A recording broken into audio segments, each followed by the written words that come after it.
মুখ্যমন্ত্ৰীক প্ৰত্যাহ্বান।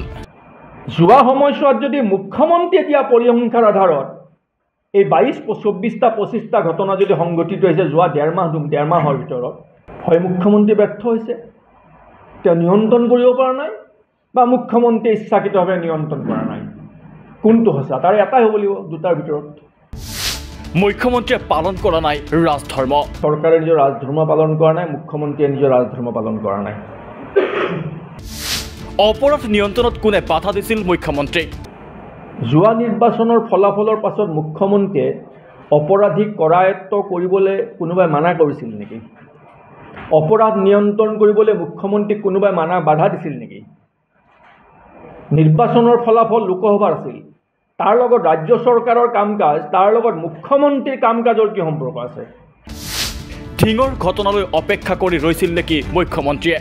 যদি 2 মাহত 22টা এনে ঘটনা ঘটিছিল, 23 নম্বৰ ঘটনাটো হ'বলৈ মুখ্যমন্ত্ৰীয়ে বাট চাই আছিল নেকি? কেনেকৈ ঘটিবলৈ পালে? মুখ্যমন্ত্ৰী হিমন্ত বিশ্ব শৰ্মাক লক্ষ্য কৰি এনে এলানি কঠোৰ বাক্যবান নিক্ষেপ কৰিছে বিৰোধীয়ে। কিন্তু কি কৈছিল মুখ্যমন্ত্ৰীয়ে? আৰু লোকসভা ইলেকশ্যনৰ পিছত তেওঁলোকে বহুত এনকাৰেজমেণ্টটো পাই আছে, এটাৰ পিছত এটা ঘটনা কৰি আছে। আমি টাফ একশ্যন ল'ম। এতিয়া মই DGPক পঠাইছোঁ ধিঙলৈকে। Will take toughest possible action. ধিঙৰ ঘটনাক কেন্দ্ৰ কৰি এই মন্তব্য কৰিছিল মুখ্যমন্ত্ৰী হিমন্ত বিশ্ব শৰ্মাই। তাৰ পাছতেই আক্ৰমণাত্মক বিৰোধী। ধিঙৰ ঘটনা সন্দৰ্ভত লোকসভা নিৰ্বাচনৰ পাছত এটা বিশেষ শ্ৰেণী অধিক উৎসাহী হৈ পৰা বুলি মুখ্যমন্ত্ৰীয়ে কৰা মন্তব্যক প্ৰত্যাহ্বান জনাই অসম জাতীয় পৰিষদৰ প্ৰশ্ন। 22টা ঘটনা ঘটি যোৱাৰ পাছত 23 নম্বৰটোলৈ অপেক্ষা কিয় মুখ্যমন্ত্ৰীৰ?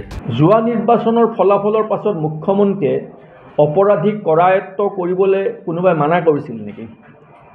অপৰাধ নিয়ন্ত্ৰণ কৰিবলৈ মুখ্যমন্ত্ৰীক কোনোবাই বাধা দিছিল নেকি?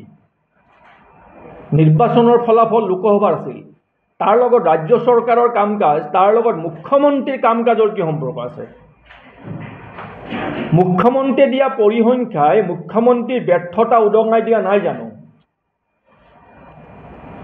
যিখন চৰকাৰৰ দিনত 2 মাহত 22-23 আৰু যোৱা দুদিনৰ আৰু 2-3টা ঘটনা সংঘটিত হৈছে, মানে যোৱা 2 মাহত যদি যিখন ৰাজ্যত 25টাকৈ নোৱাৰি আৰু আনৰেজিষ্টাৰ্ড কেছটো বহুত আছে, ৰেজিষ্টাৰ্ড কেছ যদি 25টা বা 22টা বা 24টা 25টা এনে ঘটনা সংঘটিত হৈছে, ধৰ্ষণৰ ঘটনা, তাৰ বাবে মুখ্যমন্ত্ৰীৰ ব্যৰ্থতা মুখ্যমন্ত্ৰীয়ে ৰাজহুৱাভাৱে স্বীকাৰ কৰা উচিত যে মই ব্যৰ্থ হৈছোঁ।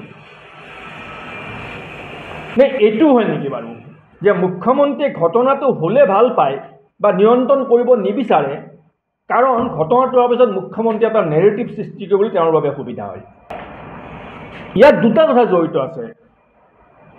যোৱা সময়ছোৱাত যদি মুখ্যমন্ত্ৰীয়ে দিয়া পৰিসংখ্যাৰ আধাৰত এই 22-24টা 25টা ঘটনা যদি সংঘটিত হৈছে যোৱা ডেৰ মাহৰ ভিতৰত,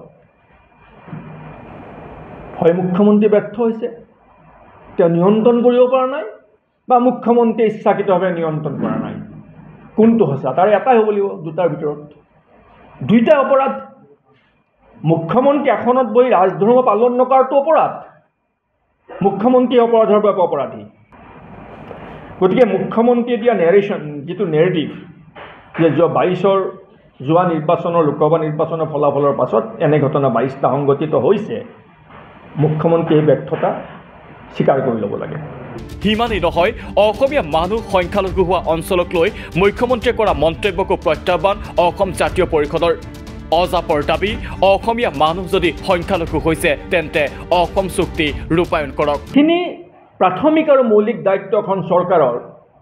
সেই প্ৰাথমিক আৰু মৌলিক দায়িত্ব এই চৰকাৰখনে আৰু মুখ্যমন্ত্ৰী হিমন্ত বিশ্ব শৰ্মা ডাঙৰীয়াই পালন কৰা নাই। আমি সকলো জানো যে হিমন্ত বিশ্ব শৰ্মা ডাঙৰীয়াই যোৱা 23 বছৰ অসমৰ আটাইতকৈ শক্তিশালী মন্ত্ৰী আৰু মুখ্যমন্ত্ৰী ক্ষমতাত আছে। তেখেতে অসম চুক্তি ৰূপায়ণ বিভাগৰ মন্ত্ৰী আছিল। হিমন্ত বিশ্ব শৰ্মা ডাঙৰীয়াক ৰাজহুৱাভাৱে প্ৰত্যাহ্বান জনাওঁ যে আপুনি যদি ৰাজধৰ্ম পালন কৰিব বিচাৰিছিল, অসম চুক্তি ৰূপায়ণ কৰি যদি 71 চনৰ পাছত অহা অবৈধ বিদেশী নাগৰিকসকলক চিনাক্ত কৰিলেহেঁতেন, 71 চনৰ পাছত অহা অবৈধ বিদেশী নাগৰিকসকলক যদি চিনাক্তকৰণ কৰিলেহেঁতেন, তেওঁলোকৰ নাম ভোটাৰ তালিকাৰ পৰা কৰ্তন কৰিলেহেঁতেন, আৰু বহিষ্কৰণৰ বাবে যাৱতীয় বিধিগত ব্যৱস্থাবোৰ যদি আৰম্ভ কৰিলেহেঁতেন এই ঘটনাবোৰ নিশ্চিতভাৱে প্ৰতিৰোধ হ'লহেঁতেন। ইফালে হিমন্ত বিশ্ব শৰ্মাক অসমৰ ইতিহাসৰ সৰ্বকালৰ ব্যৰ্থ মুখ্যমন্ত্ৰী আখ্যাৰেও কঠোৰ সমালোচনা দলটোৰ। যে একাংশ লোকে মুছলমান তুষ্টিকৰণ কৰে, কোনেও মুছলমান তুষ্টিকৰণ নকৰে। দেশক ভাল পোৱা কোনো মানুহে কোনো অবৈধ বিদেশীক তুষ্টিকৰণ নকৰে, অবৈধ বিদেশীক বিৰোধিতা কৰে। মুছলমান তুষ্টিকৰণ, হিন্দু তুষ্টিকৰণ এই কামবোৰ মুখ্যমন্ত্ৰী হিমন্ত বিশ্ব শৰ্মা ডাঙৰীয়া তেওঁৰ দলে কৰে। 23 বছৰীয়া ৰাজনৈতিক ইতিহাসত, মুখ্যমন্ত্ৰী ক্ষমতাত থকা 23 বছৰীয়া ৰাজনৈতিক ইতিহাসত 13-15 বছৰ কাল তেখেতে মুছলমান তুষ্টিকৰণ কৰিছিল। 8 বছৰ হিন্দু তুষ্টিকৰণ কৰি আছে, হিন্দু তুষ্টিকৰণ 8 বছৰ কৰিছে, তাৰ পূৰ্বে 13 বছৰ 15 বছৰতে মুছলমান তুষ্টিকৰণ কৰিছিল। আপোনালোকৰ মনত থাকিব তেখেতে টুপি পিন্ধি মাদ্ৰাছাত গৈ কোৰাণ শ্বৰীফক বিশ্বৰ সৰ্বশ্ৰেষ্ঠ ধৰ্মগ্ৰন্থ বুলি ক'বলৈ কুণ্ঠাবোধ কৰা নাছিল। আমি নকওঁ, কিন্তু আমি কোৰাণ শ্বৰীফক বিশ্বৰ সৰ্বশ্ৰেষ্ঠ ধৰ্মগ্ৰন্থ বুলি নকওঁ। মই ক'ম মদ ভাগৱত গীতা বিশ্বৰ। মুছলমানে কোৰাণ শ্বৰীফক শ্ৰেষ্ঠ ধৰ্মগ্ৰন্থ বুলি ক'ব, আমি আমাৰ ধৰ্মগ্ৰন্থক শ্ৰেষ্ঠ ধৰ্মগ্ৰন্থ বুলি ক'ম। খ্ৰীষ্টিয়ানে তেওঁলোকৰ ধৰ্মগ্ৰন্থক শ্ৰেষ্ঠ বুলি ক'ব।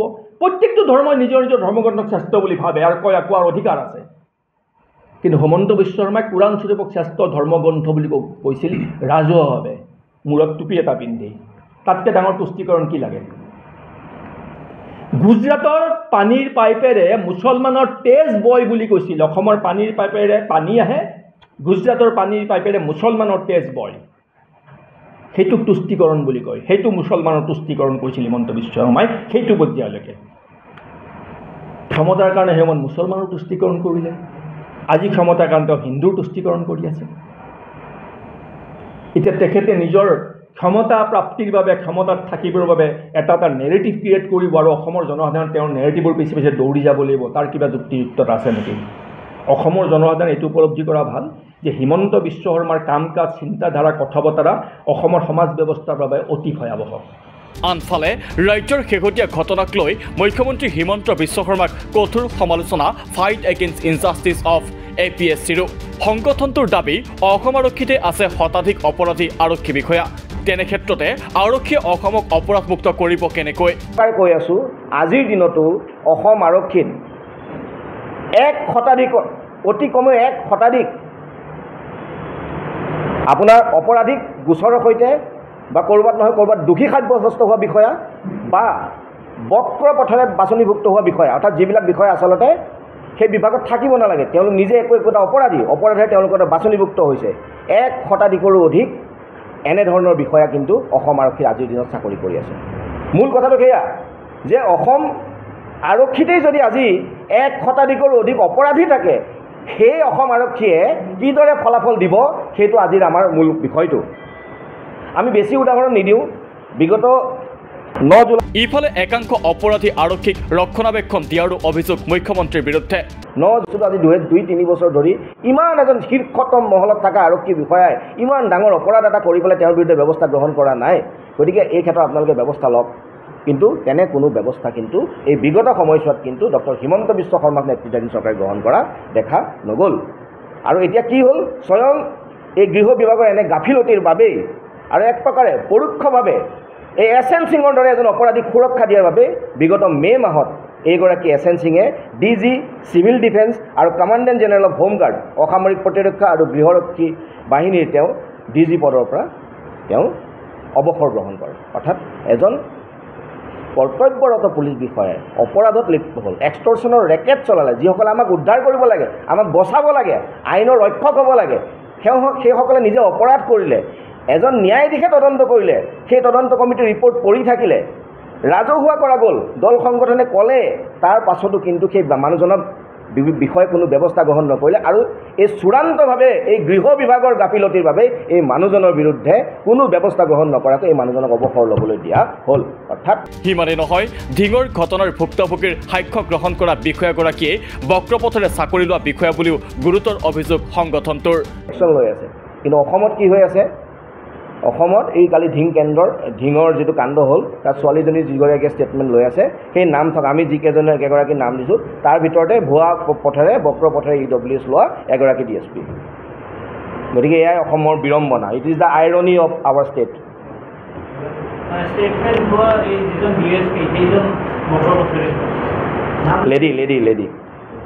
লেডি চৰকাৰ উপাধি।